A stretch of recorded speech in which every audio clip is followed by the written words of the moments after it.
Welcome, everyone. If you are a school community owner and you right now have less than $40,000, you are going to get very excited about this call because I'm so excited to be joined by Danielle Drew, who has a story about her first $40,000 on Skool. Welcome, Danielle.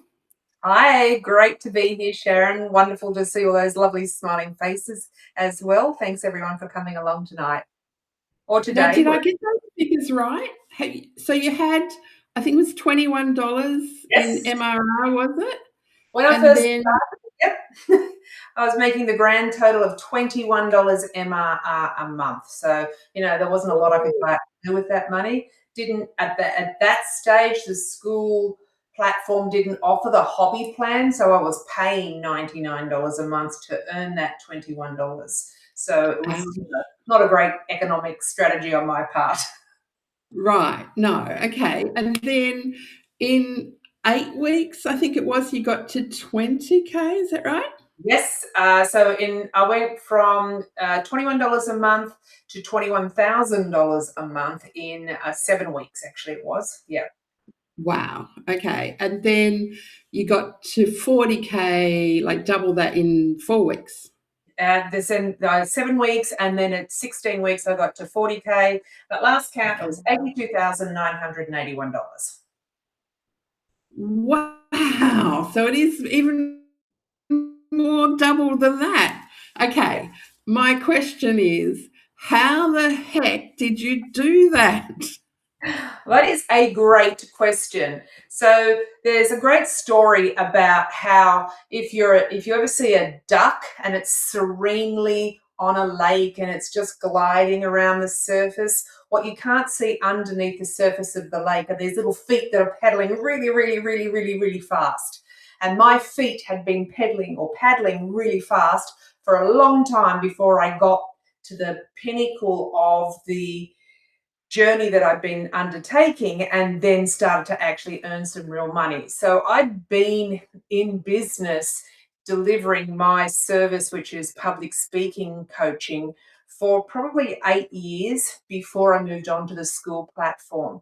And when I moved on to the Skool platform, I moved there from having tried a whole bunch of other different platforms. And this one was really relevant to me for a couple of reasons. One is it's got a really good user interface, and that's important because if people are trying to learn from you or trying to access your training or your products and they have to try and learn a software platform to do so, that creates too much friction. So when I got onto Skool, I thought this is great. Looks a lot like a normal Facebook feed.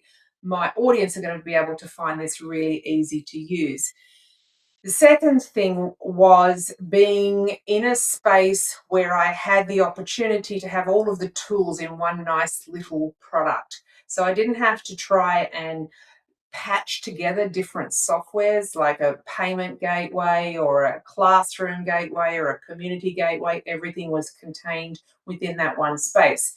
So to answer your question, one of the biggest things I found was I had the systems to run a business online in one space, in one platform. And that was a really big game changer for me because before that, I'd spent so much time trying to learn the different softwares and to try and have a website or to try and plug in a payment gateway that I didn't really have time to market my business or even deliver the services that I was trying to deliver. So that's the first thing, having a platform which made it really easy to provide the service that I was providing. And the second thing was, without doubt, getting taught by people who had been really successful in the online space on how they had done it so that I could replicate what they did instead of making all the mistakes along the way myself. So what did you do? You're on Skool, you got all the tools, you've got $21 in monthly recurring revenue, you find a mentor, and then what happened next? So, what happened next was I went down the pathway of, for the first time probably in my whole career, of not trying to reinvent the wheel. And I before this experience had thought, I've been a business coach for 25 years, therefore I will know at least as much as the other people that I have paid to coach me. I don't know what I was thinking. My ego was definitely getting in the way. So every time I got advice from various business coaches or various mentors, I would think, okay, either that's not going to work for me or I can do it better. So when I actually stopped doing that and followed what I was told to do by people who were already much more successful than me, that made the big difference. So that meant that I wasn't trying to put so much effort and energy into doing things that were unnecessary. I just did what I knew worked because these people had already done it. Okay, so obviously you must have started with an offer, talking to people. How did you get to that first 20K in 8 weeks, 7 Great weeks, whatever it question. was? So once I could get the systems out of the way and once I understood how to run the business side of it from the mentors and the coaches I got, then this is probably the single biggest mistake that I made in the 8 years beforehand. I thought, and keeping in mind that I was delivering a public speaking coaching program to business owners to help them to grow their businesses, I thought I had to write the program and have it completely finished and polished and beautiful and sparkly and shiny. And then I would deliver it to people. Now, that is the single worst thing that I could have done because what I was doing was delivering people what I thought they wanted and what I thought they needed. When in reality, what I thought they wanted and needed was not necessarily what they thought they wanted and needed. So there was this mismatch between what I was doing. So to answer your question, Sharon, the thing that I did that made the biggest difference was I did case studies. And what I mean by that is I worked for free with people to find out what they really wanted, one-to-one, just one-to-one coaching with them. And I found out what their challenges were, and then I fixed those challenges. And then I did the next person and I fixed those problems. And then I did the next person and I fixed those problems. And what I saw was there was a whole lot of patterns. The same challenges were coming up over and over and over again. So then I created solutions to those challenges, and it's called the just-in-time principle. So as I created those solutions, people were getting what they wanted. They were giving me great testimonials, and I was building the program as I went, giving people what they really needed, not what I thought they really needed. And I actually did 32 case studies. They were 6 weeks long each, and that's a lot of people over a period of about, I think I did them all I did 10 weeks in total, but 32 people every week for 6 weeks in that 10-week period. It was a massive amount of work. Would not recommend it. You don't need to do that many. 5 or 6 is enough, but it was definitely, I'd like to overkill things. So that's where I really made the biggest change. I had a very clear understanding of what my audience really needed at the end of that period of time. Okay, so I've heard a bit of your story before, and I heard something about you got no, no, no, no, no, no, no, no. When did all those no's come? What was going on then? Was that before or after the case studies? So that was actually as a flow-on effect from the case study. So of those 32 people, I was then being mentored and coached and told that I needed to start selling to these people. And I hate selling. I found it really hard to do. I'm really happy to give everything away, but I find it quite difficult to sell. So I had this really poor relationship with sales, which I was learning how to overcome.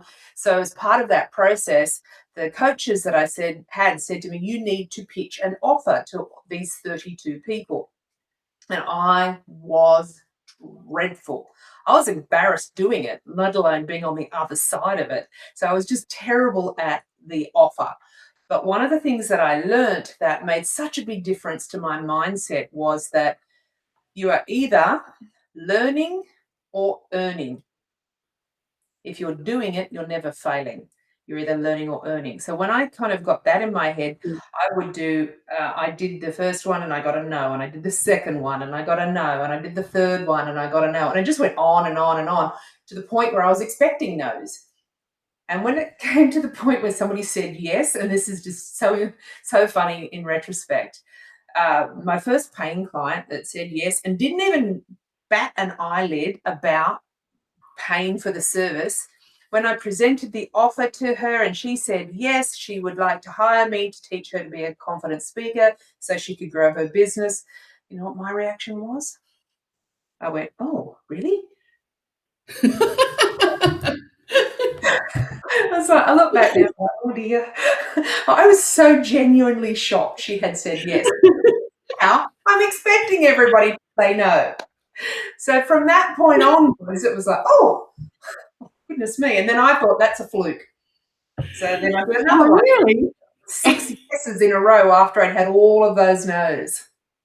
Wow. So, so how much was the offer that you were pitching that when you got your At that first yes? time, it was $9.97 for a 4-month program. Right, okay. And so she said yes, and you said, really? Are you sure? That's definitely part of the sales toolkit that I've heard. Yeah, that's a very unique response. Okay, and so then you got 6 yeses. You had 11, was it no's, and then 6 yeses, all in a row. Okay, what turned the no's into yeses? Do you think? Great question. Part of it was changing my expectations. So I was going in with this sales mindset. I must sell. I must sell. If I don't sell my program, I have failed. I failed my family. I failed my ancestors. I failed my future grandchildren. Everything has been a total failure. I'm a worthless slime on the planet and I should not even be here. Not a healthy mindset, right? No. When I switched it round, and I took this from my martial arts background, so I thought about what did I do when I was teaching martial arts classes to enroll students? And I thought what I actually did in those conversations was I found a solution that would help them. So when I turned that whole I must sell or I'm worthless mindset into how can I give this person a solution that will absolutely change their lives? That came across in what I was doing, and not just in how I was delivering it, but how I was presenting the offer to each of the people.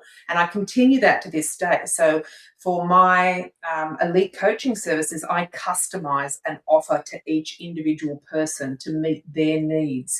And when I changed that mindset, it really turned things around for me. On top of the skills that I was learning from all the reasons why people said no, I would go back and analyze the calls and find out what I should have done better. And here's a little pro tip. If you do these kinds of calls, record them and put the transcript into ChatGPT. Have a very significant glass of wine when you get the responses back. Kind of brutally attacked. My ChatGPT is a bit savage.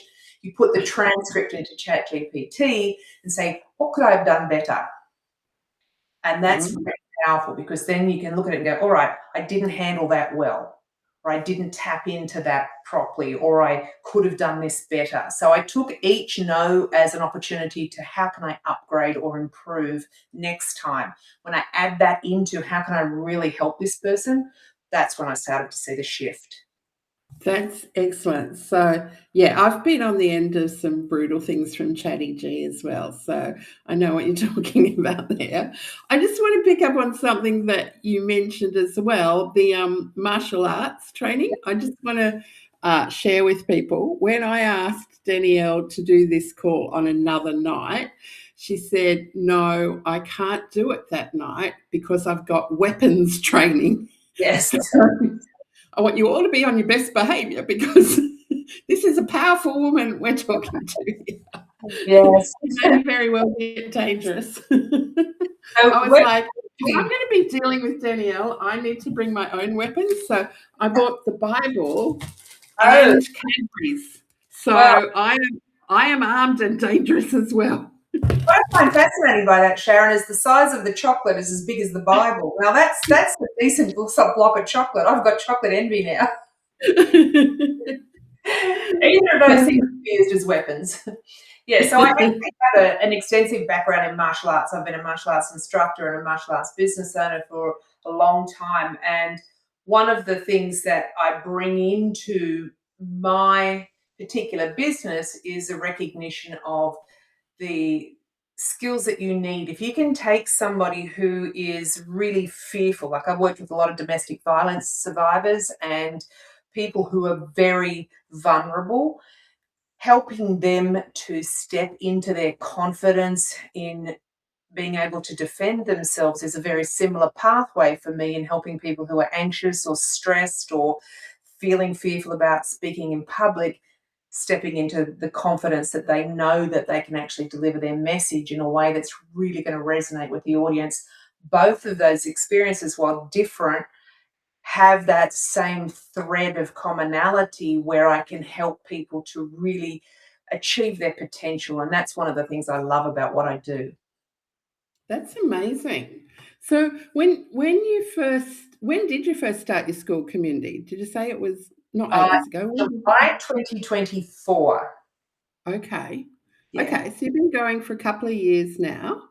Mhm. In that time, what are some of the misconceptions you think people have, that are school community owners or wanna be school community owners, and they wanna be making, 5 figures, 6 figures, 7 figures? What are some of the misconceptions that might be holding them back? Well, I can speak from my experience, and I've had a lot of experience failing, so you're welcome. I'll be able to share all of it badly, so you guys don't do any of these things. The first thing that I think We've done it for you. all this work I've done for you already. One of the things that I found that big misconception is what I call the SOS, which is the shiny object syndrome. And shiny object Right. syndrome is anything that's going to take your focus away from your business. And that can also be called opportunities. It's interesting because you can look at something and say, wow, that might really work for my business, or that thing over there might really work for my business, or that's a great opportunity. And it's very easy to get caught up in that shiny object syndrome or that opportunity syndrome. And it takes your focus away from what your core goal of your business is. So, learning how to avoid or minimize those distractions from your business is something that's really important. And I think that the more that school as a platform becomes mainstream, the more opportunities there are for us to go into lots of different communities and spend lots of time in different communities. And I see people who've got, 30 and 40 communities that they're members of. And I wonder how they can actually either turn up to all of those communities or get value or give value into those communities when there are so many of them. In my experience, one of the best things that you can do is spend time in a smaller number of spaces so that you can get and give good value. So that's one big misconception. Trying to be in every community and taking time away from your own business is something that I certainly did myself that was not effective for me in growing my business. The second thing I think is spending a lot of money on advertising. This is my personal opinion. And I'm sure there are people who are super successful with advertising. I am not one of them. I find social media exhausting and I don't do it. What I do is actually do this kind of thing where I'll speak to an audience in public, and that's how I attract all of my leads. In fact, my specialty talk is how public speaking is your secret attraction tool for new clients. Because you can stand up in front of a room full of people, whether it's 5 or 500, and make real connection with people. But if you're spending a lot of money or time or effort on social media, you can be just one voice in the digital noise space as opposed to one person in front of an audience. So the second thing is choose one platform that you're going to actually specialize in and just use your own voice. Because with AI being so prevalent, nobody knows what's real anymore.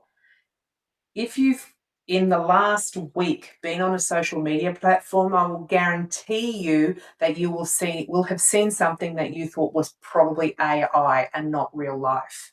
And being able to use your own voice and speak to people in a digital space or in a live space gives you the opportunity to really connect with people. So what I was doing badly was trying to be on every platform. I was on LinkedIn, Instagram, Facebook, TikTok. What was I doing on TikTok, for God's sake?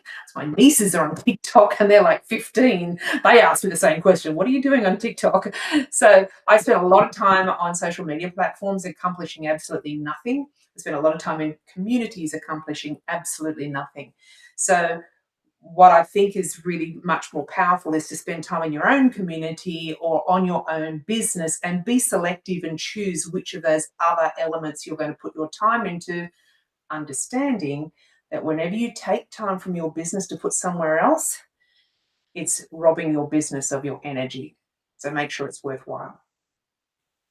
Right. So I think it makes sense for you because you're a speaking coach to Mhm. be out there getting clients, by speaking at public events and that. But what about for other school community owners? Do you think ads make sense for them, or email or Instagram, or what do you think, you know, I do you think think that they all should be public speaking?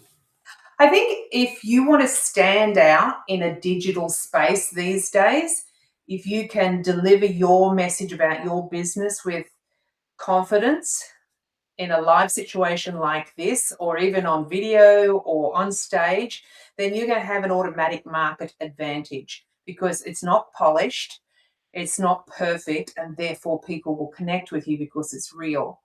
You can also take these kinds of digital assets like the recording from this, for example, and you can use that as advertising. So I'm not saying don't advertise. What I'm saying is if you are going to advertise, advertise you.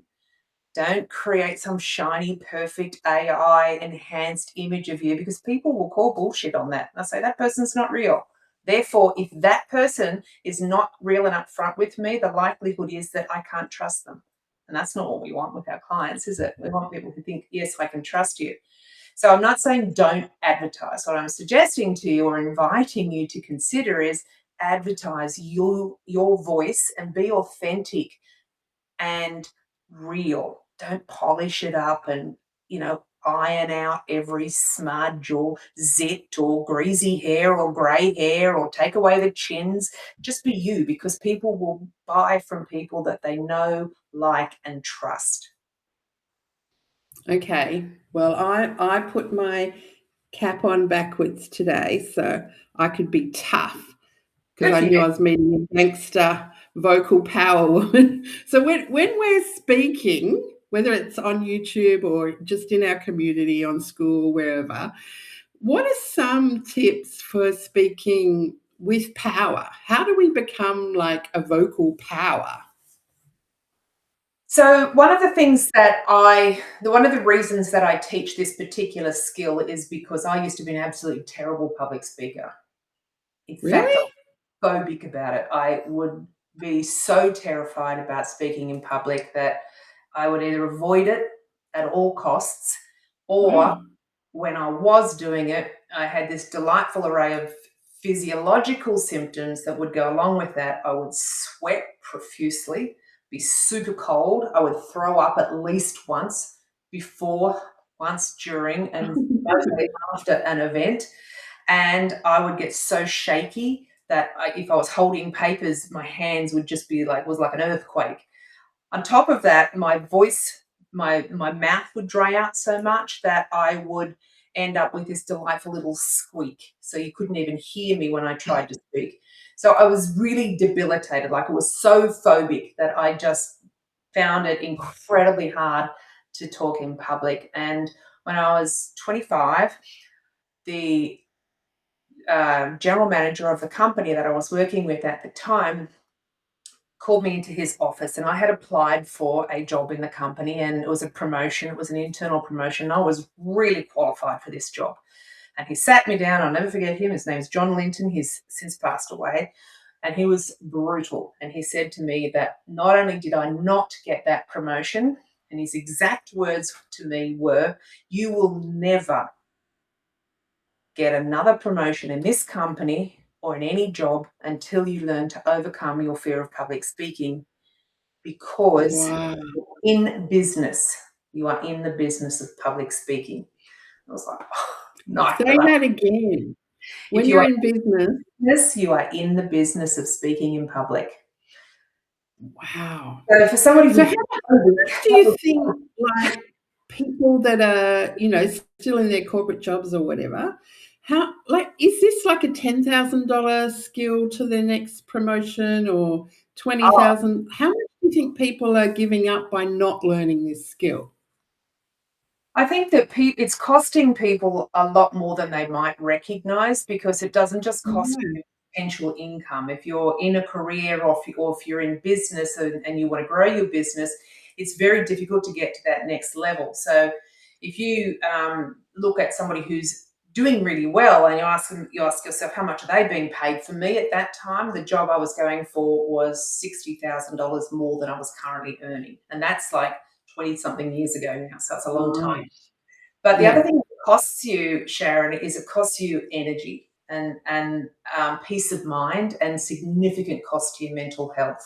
Because anybody who's been in that situation will know that you feel like such a failure and you feel just so anxiety ridden, even at the mere thought of speaking in public. So it's not just an economic cost, it's a cost in terms of your long-term income potential and in terms of your ability to grow your business as well as your energy levels. But one of the things that I found that made such a difference to me was when I had this horribly brutal conversation with John, was that I then thought, crap, I've got to learn how to do this. And I honestly felt that at that stage that being confident in public was some God-given talent that I had definitely missed out on that genetic lottery. And what I have since learned is that if you want to be a confident or even a compelling public speaker, which is what I specialize in, it's got nothing to do with talent.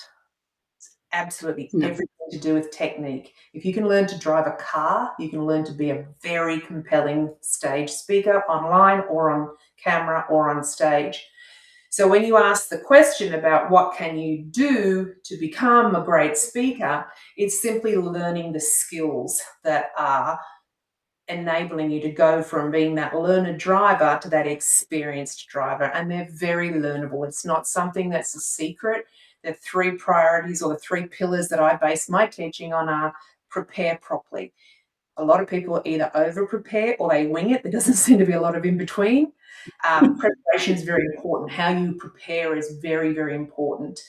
And for example, I've got a client that I was just working with before this call who prepares so much and tries to memorize her talk so much that she goes great for the first 60 seconds and then it's all downhill after that, because she's tried to remember everything and she can't. Because in your brain, there are two parts to your brain. You've got your limbic brain, which is your reptile brain, which is keeping you safe. And then you've got your higher brain function that holds all the memory. But when you get anxious on stage or on camera, your limbic brain takes over and it turns off your higher brain. So if you feel yourself stressed, all of a sudden everything up here is going, nope, not playing now. And your limbic brain's trying to keep you safe. So preparation is really important. The second P in my framework is practice. Again, people often practice poorly. They don't practice out loud. They don't practice.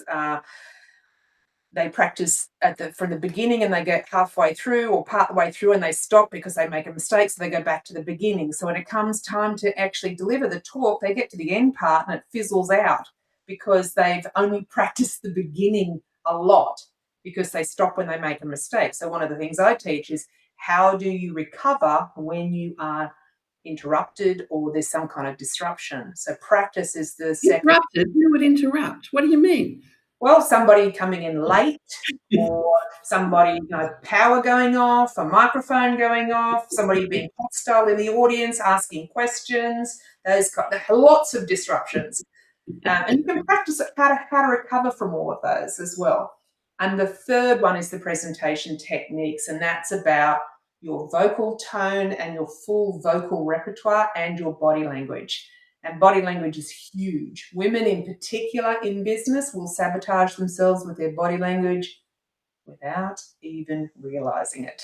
So those are the three pillars: prepare, practice, and present. So they're three sets of skills that can all be learnt. Wow, thank you for that. I really relate to like the amount of money that people are giving up by not learning the skill. And also, even once you've got the skill, it's a lot about positioning as well. Because I was watching the news tonight, this very night, and it had Prince Harry and Meghan Markle on it because they're on a tour of Australia. When they came last time, they were royals. And they reportedly, Prince Harry reportedly got $1 million US for his speaking fee on the last tour. And this tour, it's reportedly $50,000. Ooh, still not. Yeah, like 20 times less, just because he's in a different position Mhm. now. So, what are some of the things that we can do to, attract clients in a way that kind of positions us with authority or value, I guess, for them? Great question. There I are know I'm putting you on the spot. no, not at all. Questions are going. So there are certain symbols. Actually, I have a prop. So one moment. Oh, I love props. Yeah. Are they better than my Cadbury's? I don't think anyone can beat a chocolate with that size. There are certain symbols that we as a society we recognize as symbols of authority. One of them is this. Anyone know what this is? Is it a ladder? It is a ladder, yes. So if you walk Mm. into a building with a ladder on your shoulder and a high-vis vest, you're probably not going to be questioned because Yes. a ladder is a symbol of authority. The second symbol of authority is a clipboard. So if you see somebody walking around with a clipboard, they look like they belong there. They look like they have authority. Everybody see that? Yes? Beautiful. Yeah. I've got a comedian friend, Steve Philp, who tests this theory and goes in with a high vis and a ladder Yes. into all kinds of places and always gets away with it. Always gets It's away with funny. it. That's right. And a clipboard is the second one. And the third one is this. Green dot Ah. microphone. So a microphone is a I'm really gonna I'm symbol. gonna charge 20 times as much now. But if you stand in front of a room full of people on stage or online, because you're there, people will automatically assume that you're an expert in your space and that you have authority. Because the microphone, whether you've got an actual microphone or it's implied because you're on camera or you're on stage, people expect that you're there because you are an expert in your space. So being the mere fact of being able to stand in front of people already elevates your authority. Does that answer your question okay, Sharon? Yeah, it's so, so true. So we've got authority, we've got consistency, like turning up, we've got having an offer, being able to ask, Yep. case studies, solving for the other person. What do you think was the one thing that you got right? Was it timing? What was it more than anything else that you think you got right to get to this level? What did you say your total revenue MRR was now? Like, $82,981. okay, so give us the $80,000 tip for us. What do we need to get right? I thought about this question for a bit and I had lots of different answers. And I think the most relevant and accurate response is this: consistency. Right. Keep doing what's working and don't change it until it stops working. And it's human nature to want to constantly change and seek out the next new opportunity. If you're doing something and it's working, keep doing it. And that's one of the very helpful things I learned from my coaches and mentors over the last 12 months or so. if it's working, do more, do it better. And when it stops working, then you change. So more, better, change. But most people will find something that's working, and then they'll change it slightly, or they'll do it differently, or they'll seek out a different opportunity. So being able to consistently focus is probably the thing that I have done that's been the most significant difference in my business. Right. Yeah. I think a lot of people miss that. They think once they find something that works, they've got to go on to the next thing. But doing more of what works and less of what doesn't is so powerful, isn't it? Absolutely. Okay. So if people want to, you know, use public speaking to attract clients, if they want to work with you deeper, what should they do? So if there's somebody who's watching this recording or here live tonight, Yeah. because they're in your community and I want to make sure I give really good value, I've actually put together a little gift for people who are here. So I like this. I think you've got an invitation link, Sharon. You can put that into the chat, and if they join the community through that link, you will get a $997 free customized training program to help you with whatever your speaking needs are. And just for context, that will be a call with me, which is normally $1,000 an hour, plus whatever I feel is the best resource for your particular needs. Because if I can get you to the next level in your speaking, then you're going to tell other people how fabulous I am, and that will help me as well. So I like to create win-wins, and because Sharon's been so gracious in having me here and sharing my message with you, I want to make sure that members of her community get really good value as well. Did you say $997 worth? Sharon. Just for turning up tonight? Wow. Only if they're in your community and they use the link in the chat or in the recording as wherever you might share that.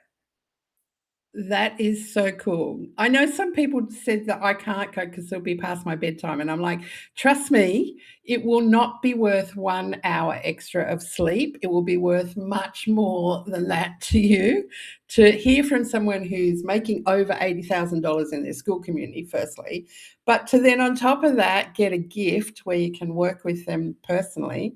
I mean, that's extraordinary value. Thank you so much for that. And And can you just is there anything like the people that you were talking about before, your yeah, mentors, are they still on school? Is that opportunity still available, they or certainly is that something that they can?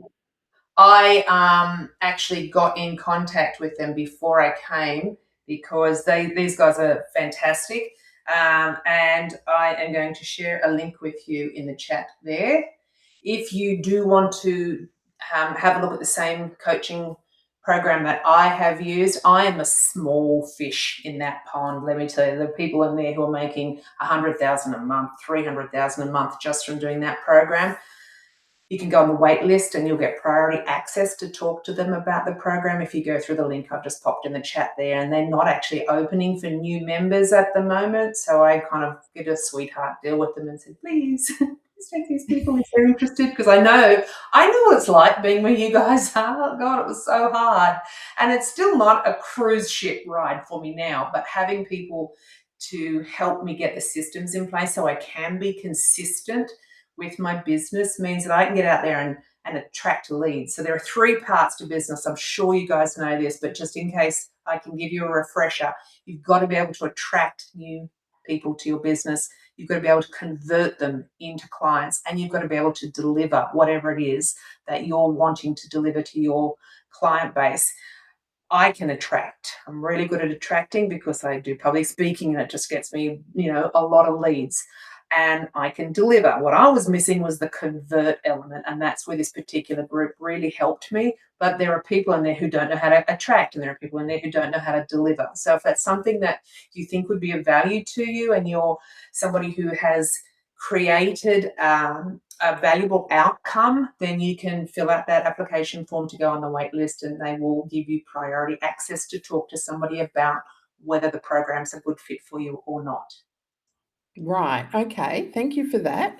That sounds like that could be worth tens or hundreds of thousands of dollars. So that's very cool. Thank you for doing that. Is it, what if someone's not ready? Like if they're just saying, that's all well and good, but I just don't feel ready right now. Mhm. Um, should we make them feel comfortable with not being ready, or what would be your advice to them? It's a really interesting question. I guess the question is, what are they not ready for? Right. Are you not ready to grow? Are you not ready to be successful? Are you not ready time wise? Are you not ready money wise? There are lots of reasons not to be ready. I think it comes down to what's your motivation to be ready. So I'll give you an example there. For me, I'd been trying to do this online business for 8 years before I started to really be successful. And it's only been since September last year, by the way. That's like September. It's not very long, 6 months. And what motivated me, and you guys are all going to have to find your own motivation. What motivated me to say, you know what, enough. I am going to do this and find a way to make it work for me. It was that I have two daughters. One's 27, the other one's 30. And in Australia, getting into the property market is a completely unrealistic space. They just can't buy property. And my 30-year-old daughter is renting what I would call a shack, which is like attached to somebody else's house, and it's $700 a week for this, which is less than like more than the cost of a mortgage, but they can't get into the property market. So for me, the motivation was I wanted to be able to help my daughters get into the property market, and that's what gave me the push to say, I know that I'm not ready, but I can't wait any longer. So I think that's important for everybody individually to decide for themselves. Is it a case of you're not ready because of a really good reason? And can you find a reason that will motivate you to be ready? But that's something everyone has to answer for themselves. Yeah, I think a lot of people are waiting to feel ready, but you never feel ready because ready isn't a feeling. Ready is just taking action, and sometimes to do that, people have to kind of believe in themselves, and they think, "Well, I'm spending $99 or $997 or whatever." They feel like they've been burnt with other programs, and so they don't wanna take that next step. But how long do you think it would have taken you to get to that level if you didn't invest in that scaling program? So in the scaling program, before that, I've been trying to do this for 8 years, and I am embarrassed Right. amount of money that I spent trying to learn how to do this. It's not like I sat on my ass and not tried different things. I've tried coaches that cost me $30,000. I tried coaches that, promised the world and didn't do anything, and or delivered in a way that I couldn't achieve the results that were promised to me. So I was really burnt before I went into this scaling program. It was something that I really hesitated to do.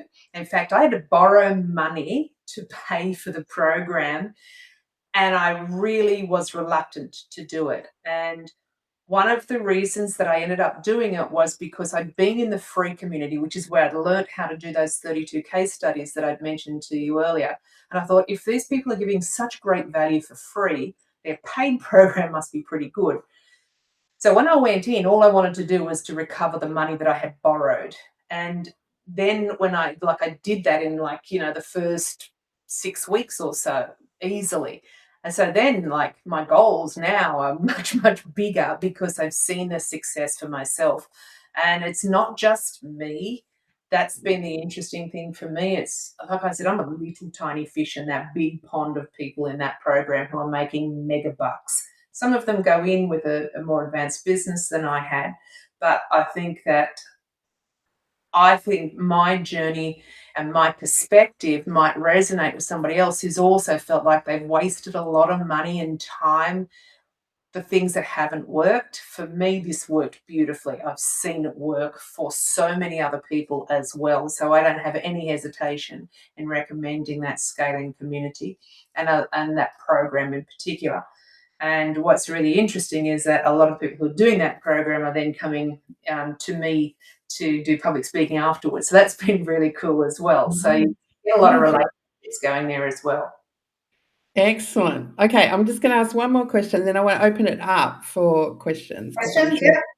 People will have questions. I just want to touch on, you mentioned there like the difference between a free community and a paid community, and you thought, if this is their free community, how much better will their paid community? How do you approach free content versus paid content? What's your thinking around that? I think I model a lot of what I'm doing, obviously, on these people that I pay to teach me how to do it. And one of the principles that I have learnt that I have found works very successfully is an understanding that, particularly if you're in the information space where, like me, you're teaching skills, different if you're kind of brick and mortar or a product, but there is no shortage of information. Information is readily available anywhere. You can get all the information that you like. What people will pay for is implementation and accountability. Yeah. So you know, in my community, there's a lot of free information, and I give a lot of free value, massive amounts of free value. And I don't do tiers or once I did a one-off program with $9, but mostly I don't do anything except free and my elite coaching programs, because I want to build people up. If they're not ready for the elite coaching program, then I still want to help them, because I know that when they get to the point when they can invest in themselves to get to that next level, I'll be the person that they want to come and see. So I consider that like a lead nurture sequence. So I'll give away massive amounts of value, as I hope you've seen from tonight, because I understand that people will pay when they're ready for me to customize and help them implement the solution that works for them, and then to hold them accountable to make sure they actually do it. And that's the three things. People can get information for free. What they will pay for is implementation and accountability. Excellent. Okay, I want to invite everyone. You can unmute yourself, ask Danielle questions, and please take advantage of this opportunity. We are in the presence of an expert who is spilling the tea, not gatekeeping. Get on unmuted and ask your questions. Go for it, Janelle. Hey Danielle, that was brilliant. Thanks for that. I just got a quick question. Is the total money that you've made, is that from actually getting people to join the school community, or is that total for your services and my school community is free, and within my school community I have a high ticket coaching program which I will open up 3 times a year, generally speaking, and that's the paid element. That's where I've made the money from. Right. Okay, so I just thought it might have been people joining school underneath you as well. Okay, cool. No worries, thanks. I don't think I've got 2 people as affiliates. I get $4 each or something like that. So yeah, coaching. Yeah, because you mentioned the buddy program wasn't available, so that's what prompted me to ask the question. Yeah. All right. But no, brilliant. I'm not that great at public speaking, but I could talk the leg off an iron horse, and I have a lot of words that I had fill in, so I've had a little bit of training with it, and I do enjoy it. So yeah, thanks. It's a good skill to have, regardless of whether you're using it in business. I specialize in helping business owners become compelling speakers so they can grow their business. That's what my specialty is. You can certainly learn public speaking skills with me if you're not a business owner, but that's my specialty. So I just want to kind of make that clear. That's why I know Sharon's groups is people who are interested in online businesses. So that's the environment that I specialize in. So if that's something that you're interested in doing, then I can certainly help you with it. Okay, Kerry, have you got a question? Well, I have a statement, really. I just wanted to show you my gold microphone to demonstrate how much authority and position I'm in. Yeah, I've actually written and performed stand-up comedy for 18 years. So I don't, and I hosted a community radio show. So on the surface, I don't have an issue with public speaking. If I jumped onto the offer that you have so kindly given us this evening, what could I expect? Would that benefit? First up, I want that microphone, Kerry. So I've got I've got microphone envy. That's definitely something I need in my little props department, and also to look at night and go, well, that's lovely. I think she sleeps with it.